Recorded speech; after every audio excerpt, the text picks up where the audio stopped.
Vəzirova Zəhra, Milli Onkologiya Mərkəzinin reanimasiya şöbəsinin müdürü, Seçinov Universitetinin klinik işlər üzrə prorektoru və Azərbaycan Reanimatoloq Anestezioloq Cəmiyyətinin sədri.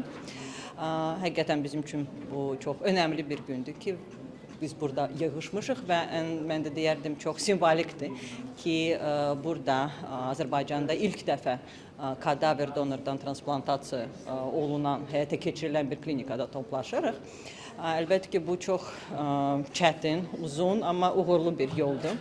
Və mən fəxrlə deyə bilərəm ki, bu yolun ilk addımlarda mən də iştirak etmişəm. Mən də belə aktiv iştirakçı, o vaxt Neftçilər Xəstəxanasının reanimasiya şöbəsinin müdiri olmuşam və əlbəttə ki, ön planda Fəxrəddin müəllim olaraq, Mir Cəlal komandasının olaraq və Rəşad müəllimin dəstəyi ilə bu ilk transplantasiya keçirilib və mən reanimasiya olaraq, reanimasyon komanda olaraq biz orada iştirak etmişik.